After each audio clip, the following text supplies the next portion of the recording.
PodCastle, episode 659 for December 29th, 2020. My Country is a Ghost by Ivinia Triantafilou. Rated PG-13.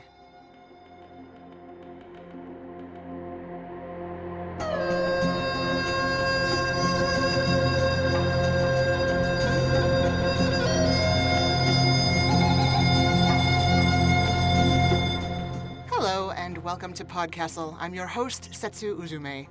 Today's story, My Country is a Ghost, was previously published by Uncanny earlier this year, and we thought it would be a great way to close out 2020. This story was written for you by Ivinia Triantafilou.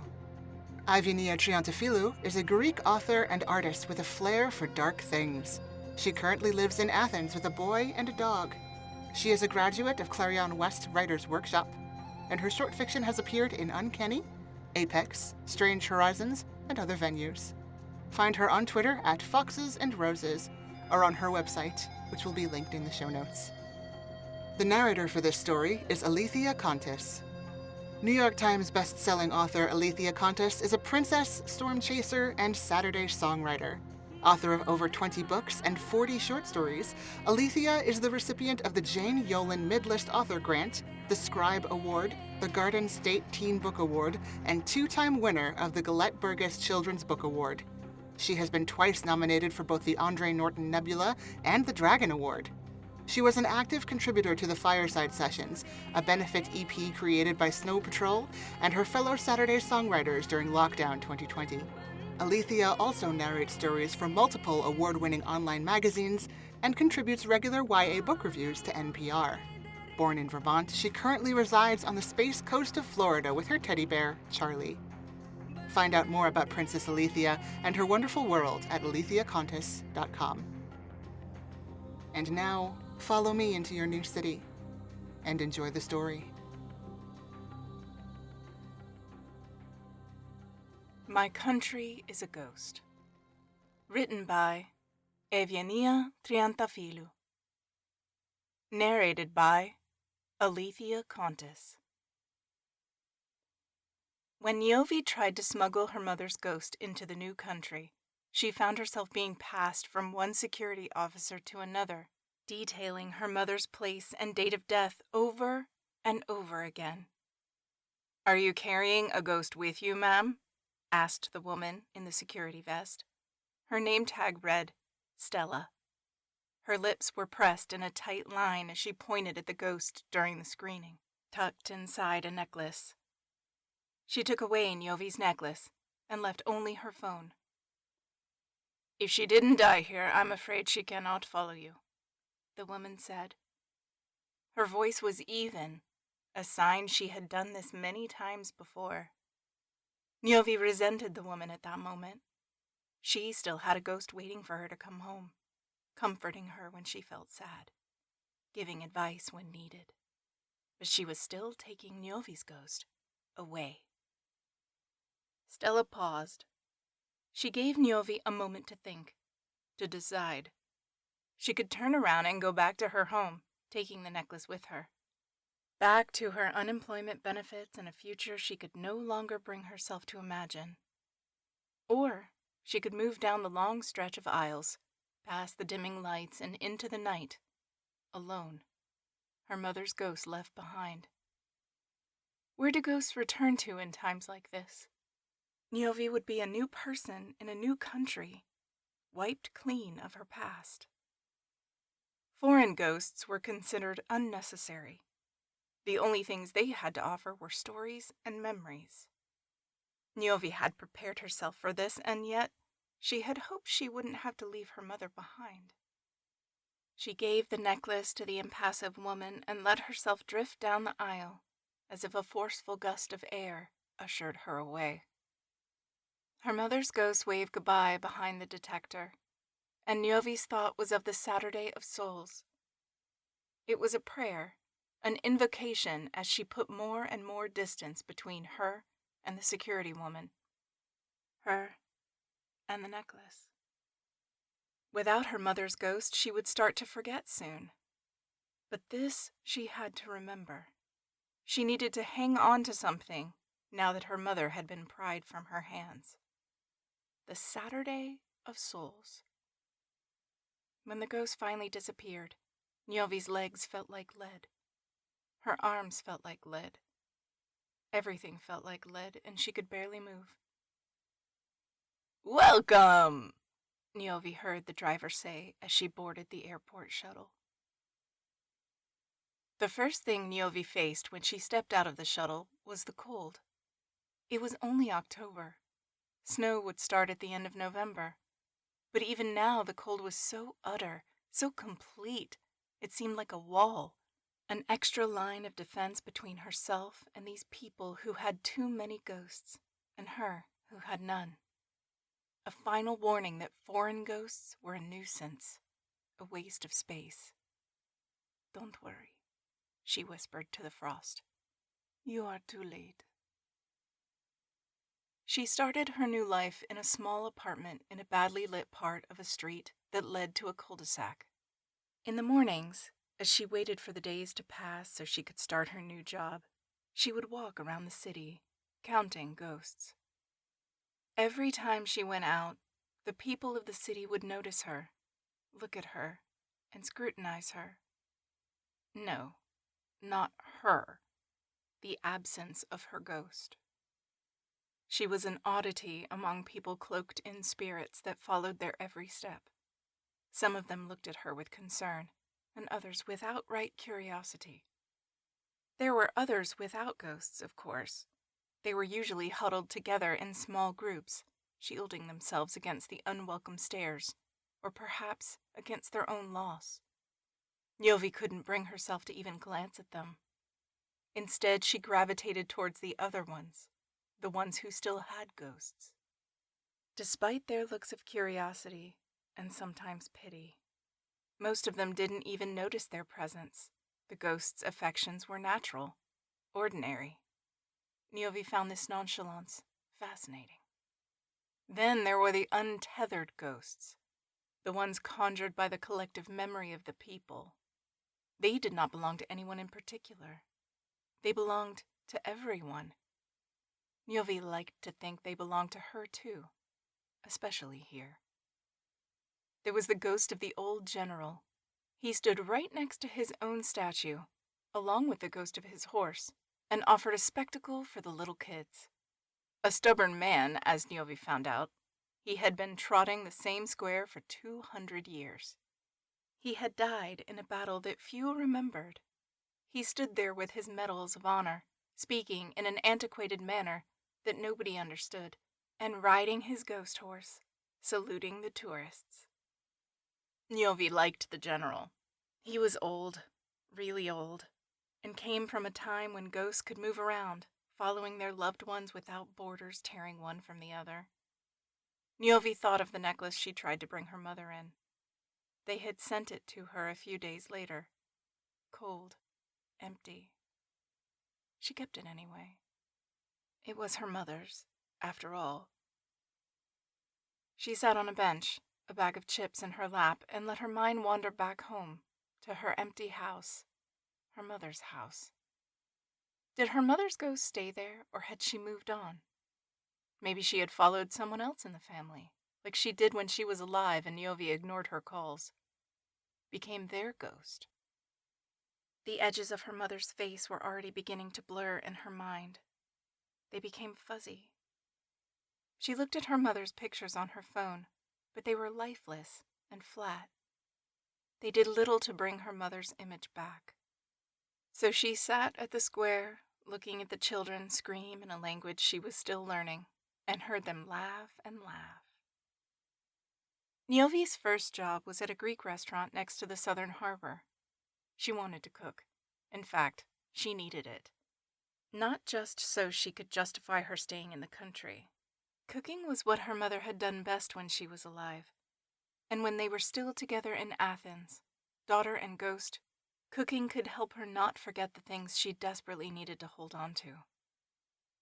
The sullen, ghostless man at the restaurant inspected Niovi's resume and asked her a series of questions, dubious that she could do what she claimed.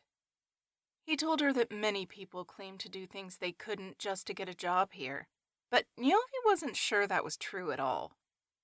Maybe they could do those things, but if they were ghostless, like her, and like her sullen to-be boss, at some point they had started to forget the details.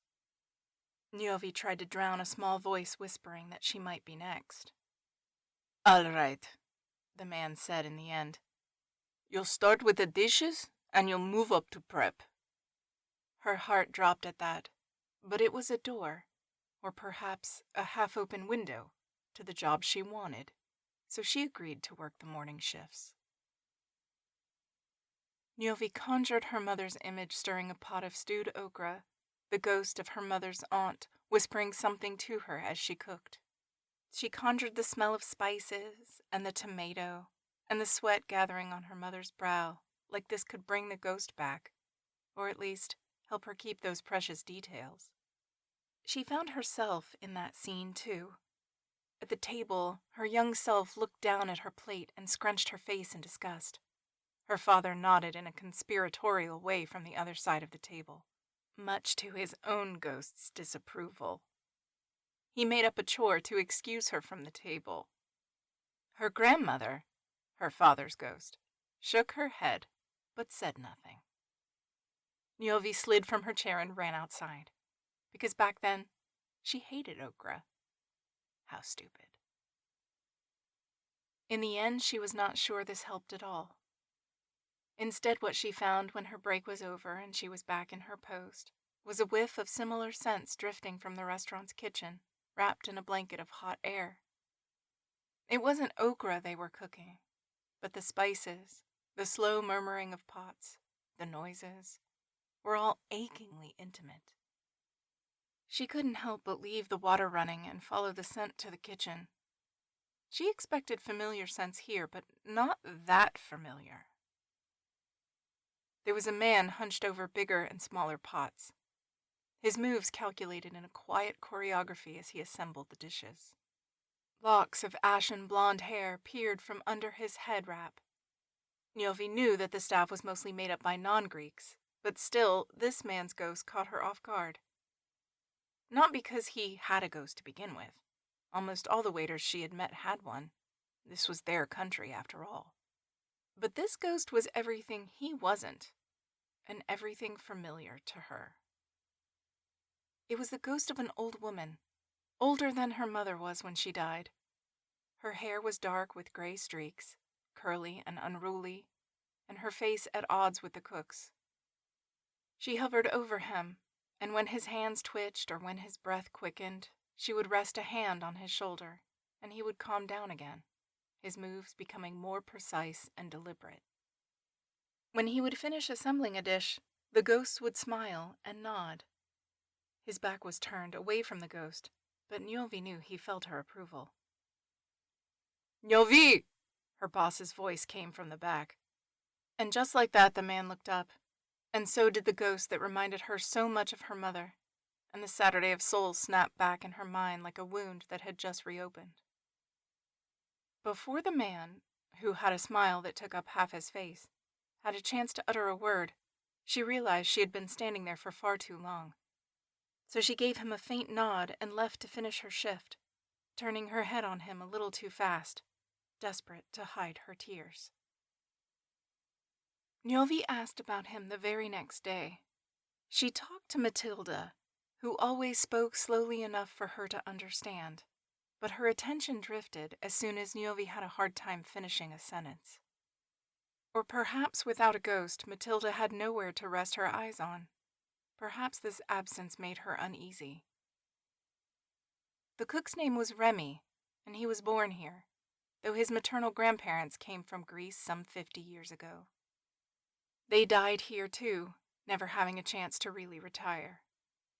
That's why he could still have his grandmother's ghost, who seemed to fit in this place as much as Niovi did, which was not very much. Niovi felt the stabbing of jealousy. Remy could have it all. He could speak like a native and have a ghost which carried the kind of knowledge Niovi had to fight to keep with her. As soon as she thought this, she felt ashamed. "You know," Matilda said. The ghost of a young man stood always by her side, From the similarities, Niovi could guess it was a close family member. A brother, maybe. Matilda seemed at ease with it and didn't give it a second glance. Niovi looked Matilda in the eyes to avoid looking at the ghost. "You could come with us one night out. Just some people from work. Talking more to us would help you practice." "What about Remy?" Niovi dared to ask. Matilda smirked a little, which made Niovi's face flush. But before Niovi had the chance to say anything, Matilda gave her a half shrug. "He prefers to hang out with the ghostless. That's not going to help you integrate." All Niovi could hear behind the concern was, "Our ghosts are enough. We are enough." But their ghosts were too different, and living people were harder to be around.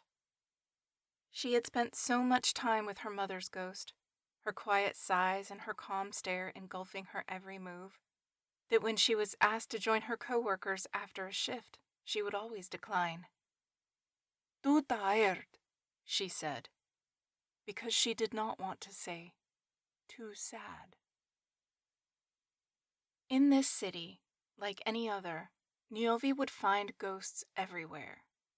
They peered out from behind curtained windows, waved at her from swing sets, or stood in grocery store aisles, staring thoughtfully at a shelf that wasn't there anymore. But most of all, if they were the tethered kind, they were discreetly following their person. Ghosts were made of stories. It was the way they chose to tell them that was different. In this country, ghosts seemed more like shadows to her. They were calm, less opinionated. Their stories were made of stares and slight nods, sometimes a pat on the back. In Greece, the ghosts were louder. Their disapproval mattered. Their whispers were sought out, and their stories carried memories her people would not have remembered otherwise. Not in the same vividness of smells, tastes, and textures. Sometimes, when listening to one of her mother's stories, Niovi could catch herself reliving an event that never happened to her. Something that had happened to her mother or her grandmother decades ago carried the feeling and the weight of the present. It made her happy, sad, or angry, in what here would be considered a disproportionate amount. Despite her efforts to conjure the memories, she couldn't do it in quite the same way. She was beginning to forget. It started with the holidays. Then the right words took longer to reach her lips, and later the proper way her family spiced the dishes. When her mother's swift hands stuffed the cheese filling in the pie on Sundays before the sun had risen, was it mint or basil she used? When she cooked the tender beef in the casserole with fresh tomatoes, was it cinnamon that made its flesh so sweet and aromatic? Or was it allspice? Even as a ghost, her mother never failed to remind her of those things, of who she was and why she was, especially when she felt sad and lonely. Her mother was really good at picking up on that.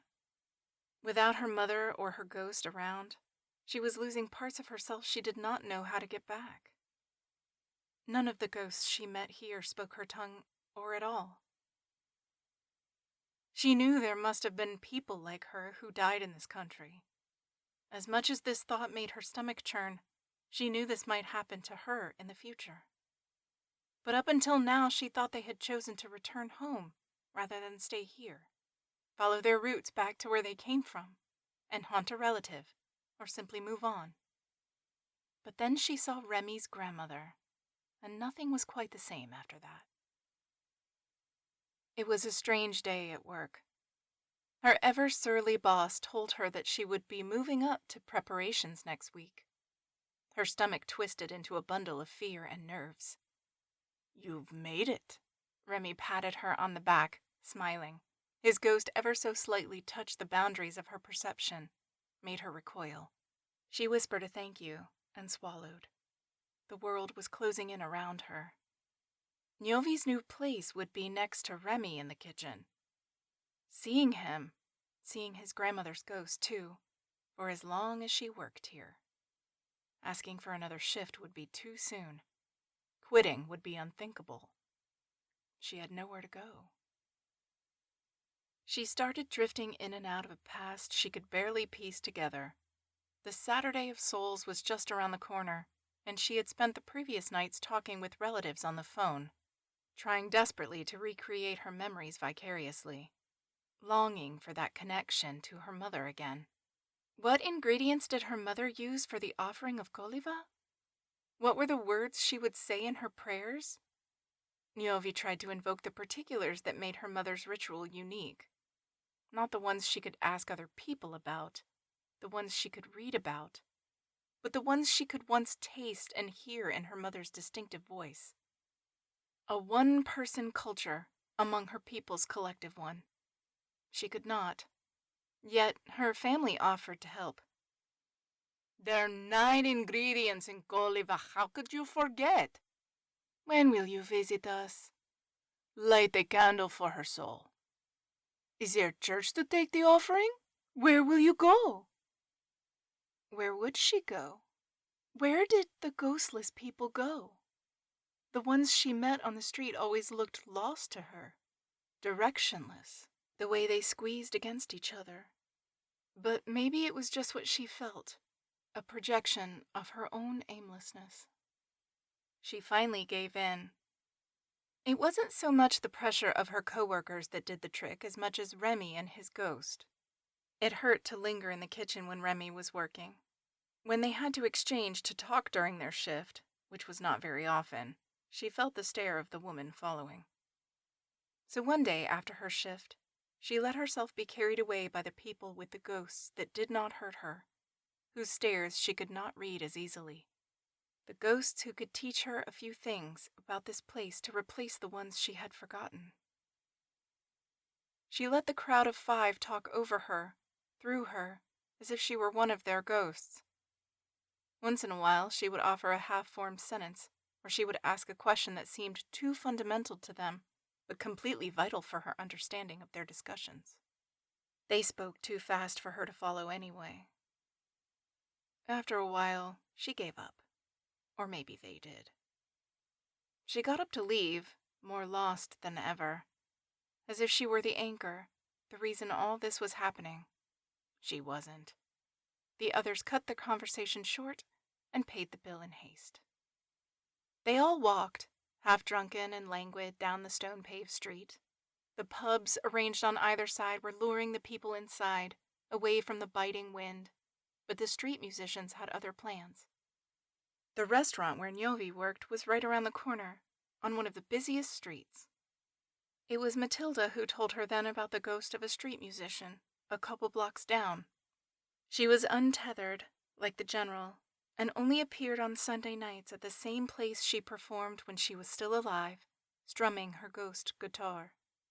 What kind of songs does she sing? Oh, the same sad songs, some of them foreign. Matilda rested an arm over Niovi's shoulder to fix the strap of her slingback shoe. Niovi tolerated the jab of the woman's elbow against the hollow of her neck. She wanted to be accommodating. She's really popular with the couples. Niovi nodded. She imagined what song her mother would sing if she were here. Probably none. She would make the pots clutter and shuffle around the table in a harmonious frenzy. That was her mother's music. They were getting closer to the spot where the ghost of the singer performed. Withered flower petals carpeted the concrete slabs. When she heard the music, she instantly knew the song was Greek. The ghost was a woman in her 50s, the hippie type, with kind eyes. She strummed the guitar while playing a tune on a harmonica set on a neck rack. She didn't look Greek from afar, but Niovi had been fooled before. As if he manifested from her most hidden thoughts, the ones she was trying to keep silent with a night like this one, Remy stood there, a few feet away from the ghost of the musician, but fully enveloped in his own. It felt like too much, and like nothing at all, like one of those moments where a decision must be made. Niovi looked behind her. The company of 5 had stopped in front of another street musician, a living one, or perhaps a pub, she couldn't say for sure. debating something Niovi was too tired to decipher. So instead, Niovi took her place beside Remy, who was mouthing the words of the song, absent-minded. His grandmother's ghost, her curly hair worn in an old-fashioned updo, radiated calmness. Niovi felt her body permeating the outline of her, the warmth of familiarity against her skin sharper than the coldest of days here. She did not move an inch, just stood very still, listening to the song, feeling a sweet misplacement. How does she know the words? Niovi was convinced now the musician's ghost was a local. The words came out without the depth and the nuance they were supposed to, but they did come with an emotion Niovi admired. Remy turned around immediately, as if a current of electricity had run through him. His grandmother's lips curled into a smile. From her husband, he answered, still stunned by her boldness perhaps, her change of attitude. He came here in the late 80s. She was the first person he talked to in this country when he walked down the street, wide-eyed and lonely. Much like you. Niovi imagined him saying the words, but she was certain they were there. Niovi's body shivered as she took a few more steps toward him, towards his ghost that had haunted her in the most complete sense. You know, he said after he had reclaimed some of his composure, we are not alone here.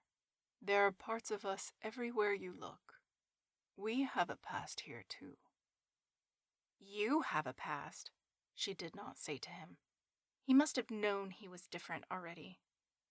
Instead, a small hope flickered into existence, a promise remembered.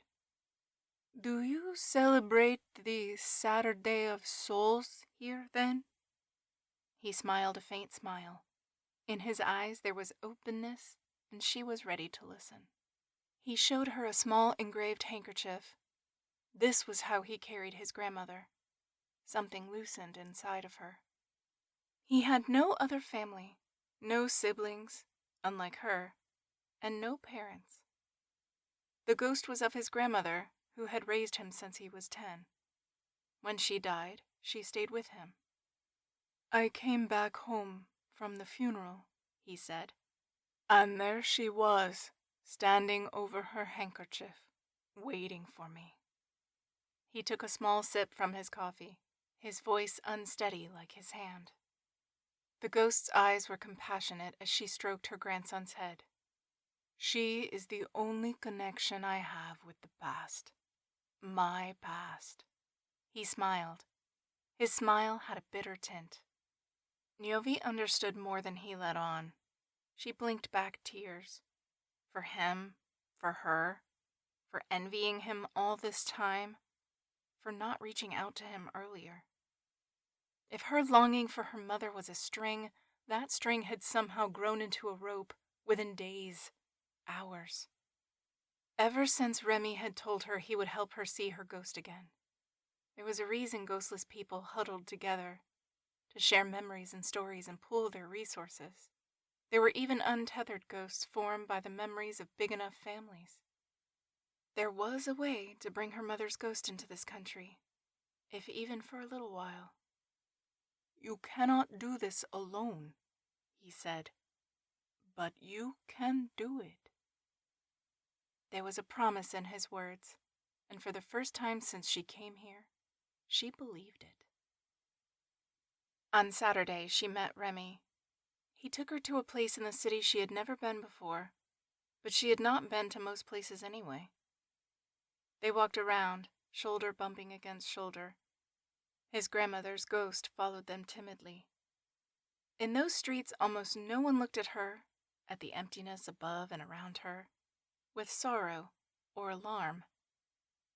Even the locals strolling the alleyways with their ghosts did not give her a second glance. The ghostless people met her eyes unfazed. Many of them walked in groups, but now her perception had shifted. Now she saw the enjoyment, as well as the need to share stories, jokes, company. To give, as well as take. The ghostless held candles and plates of goliva and offerings for the dead. There was excitement in the air.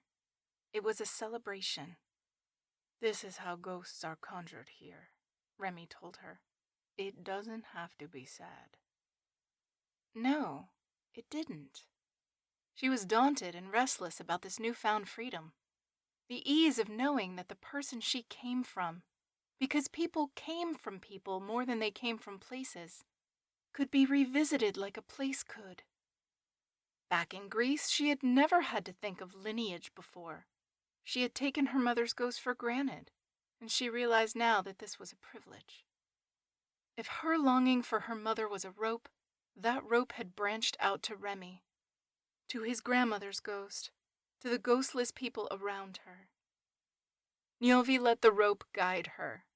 She followed the crowd rushing inside the red-bricked corner building, wedged between offices downtown. Whispers and laughter hung in the air when she came in. Niovi took a careful look around for familiar ghosts, her breath caught in her chest. Her anticipation deflated a sliver when she found nothing had changed. She scolded herself for hoping too much when Remy guided her to the far side of the wall. There was a long table there, covered in white embroidered tablecloths. Plates of all shapes, sizes, and colors were left on the linen, but held only one thing: goliva, food for the dead. She left her own plate there. Niovi had made them herself, taking extra care not to forget any ingredient, afraid that if she did, then all the strength she had gathered inside of her during the days leading up to Saturday, all would be for nothing. Niovi lit a candle, steadied it inside the heap of goliva, and left the necklace on the table. Remy stood right there next to her, his shoulder brushing hers. She took a deep breath and took in the smell of each of the ingredients. 9, like the ranks of angels. Wheat, for the earth and the souls of those who lie buried under. Breadcrumbs, for the dirt, may it be light upon their grave.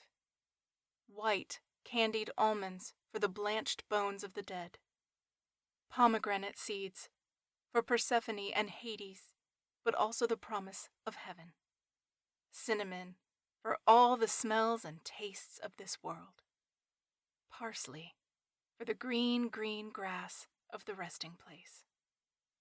Raisins, for the vines of Dionysus and the sweetness that is this life. Sugar, for the sweetness of the afterlife. Nuts and seeds, for fertility and life that laughs in the face of death. There was a change in the atmosphere, a mixing of scents. Niovi heard Remy draw in air and opened her eyes. For a few moments she stared at the necklace on the table. She didn't dare look up.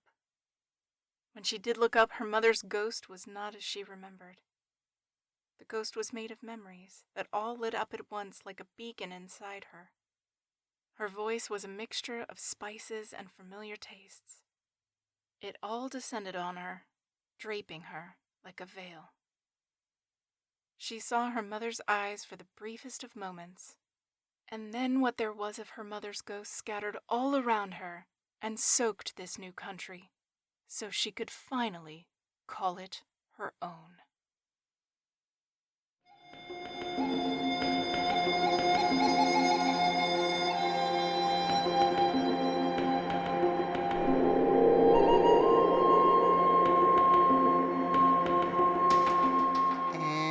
Welcome back. The melting pot isn't a lie.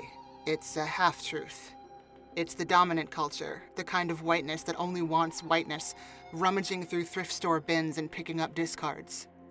Discards that the owners never wanted to part with. Discards cut off from the context and protection of anyone who could prevent them from being melted down into half-truths and misinterpretations.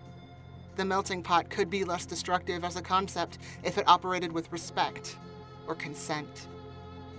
But that pot has been boiling for a long time. I don't know if something that melts and destroys, exactly as it was built to, can be fixed. But once we see it for what it is, maybe we can build something new instead.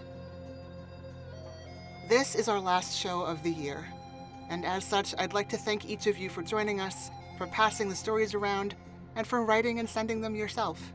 You've helped make the world a little brighter, a little cozier, and a little more open to possibility. I am so glad you're here, and I can't wait to meet up in 2021.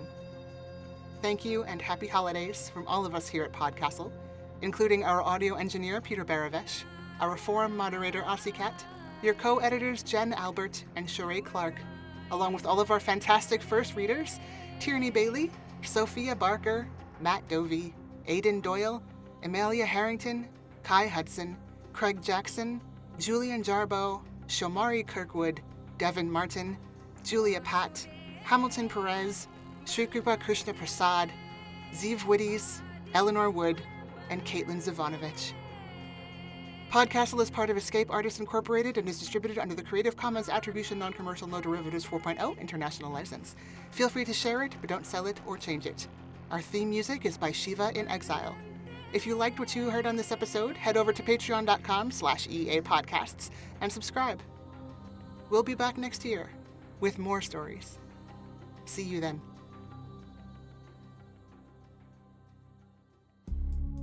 Hi, are you an Amazon Prime member?